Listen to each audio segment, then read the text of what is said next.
নমস্কার, সকলে কেমন আছেন? আশা করি প্রত্যেকেই ভালো আছেন। আজকে দুপুরে দুটো রান্না নিয়ে চলে এসেছি। গরমের দিনের স্পেশাল রেসিপি।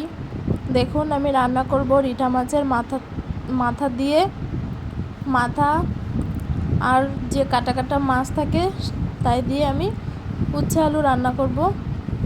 মাছ, রিঠা মাছে কোনো আঁশ নেই, এই জন্য কিন্তু এই মাছগুলো ভাজলে খুব ফাটে। তো আমি মাছগুলো লবণ হলুদ মাখিয়ে ভেজে নিয়েছি। তারপরে আমি উচ্ছেটা আলুটা ভালো করে ভেজে নিয়ে তারপরে জল দিয়ে দিয়েছি। তারপরে দেখুন তরকারি হয়ে গেছে। তারপরে আমি ফোড়ন দিয়ে নিচ্ছি। ফোড়নে কিন্তু যে কোনো তিতের তরকারিতে ফোড়নে আমরা দিই রাঁধুনি। আপনারা কে কী ফোড়ন দেন অবশ্যই জানাবেন কমেন্ট করে। এই যে রাঁধুনিটা ভালো করে ভাজা ভাজা হয়ে গেছে, তার মধ্যে এবার তরকারিটা ঢেলে দেবো।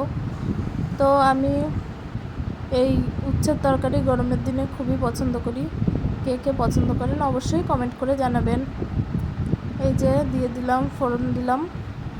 এবার একটু সামান্য জাল দিয়ে ফুটিয়ে নেব। তরকারিটা কিন্তু খুবই ভালো হয়। সামান্য একটু জিরা ধনে বাটাও দিয়েছিলাম।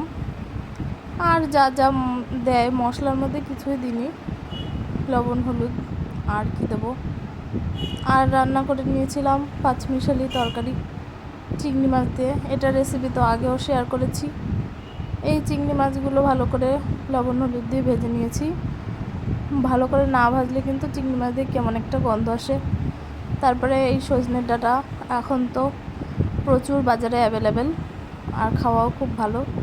আর এই বেগুন আর এই কুমড়োটা, চেন্নাই কুমড়ো, খুব মিষ্টি লাগে খেতে। আমার তো খুবই ভালো লাগে। কুমড়ো সিদ্ধ, কুমড়ো ভাজা, যে কোনো রেসিপি খুব ভালো লাগে। তো এই কুমড়োগুলো দেওয়ার জন্য তরকারিতে কোনো কিন্তু চিনিও দিতে হবে না, এত মিষ্টি। তো আমি ভালো করে তরকারিটা চিংড়ি মাছের সাথে লবণ হলুদ দিয়ে ভালো করে ভেজে নিচ্ছি। ভালো করে একটু ভেজে নিতে হবে। তারপরে আমি দিয়ে দেবো জল। তো ভালো করে চিংড়ি মাছ দিয়ে নেড়ে চেড়ে ভেজে নিচ্ছি। এই পর্যায়ে ভাজা হয়ে গেছে, এখন দেবো জল। তো জল দিয়ে দিয়েছি, এবার ফুটিয়ে নেবো। তরকারি ঢাকা দিয়ে দেবো। বেশি কিন্তু জল দিইনি, তরকারিটা একটু গ্রেভি গ্রেভি হবে, কিন্তু ঝোল থাকবে না বেশি। তো ঢাকা দিয়ে দিলাম। এবার দেখুন ঢাকা তুলে দিচ্ছি, এই তরকারি ফুটে উঠেছে। এবার কিন্তু ফোড়ন দিয়ে দেবো। ফোড়নে কিন্তু জিরে দেবো। তরকারি সব সিদ্ধ হয়ে গেছে। এইবারে ফোড়নে দিয়ে দিচ্ছি জিরে। পাঁচমিশালি তরকারিতে কী ফোড়ন দেন সবাই?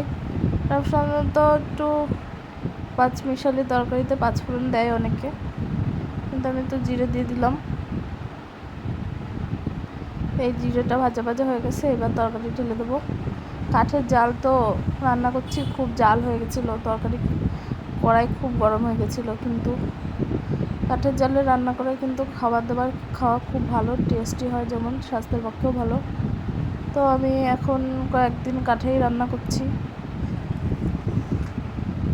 তো এই দেখুন তরকারিটা হয়ে গেছে। এবার সামান্য জাল দিয়ে একটুখানি, আর একটু সামান্য জাল দিয়ে ফোড়ন দেওয়ার পরে সামান্য একটু জাল দিলে ভালো লাগে।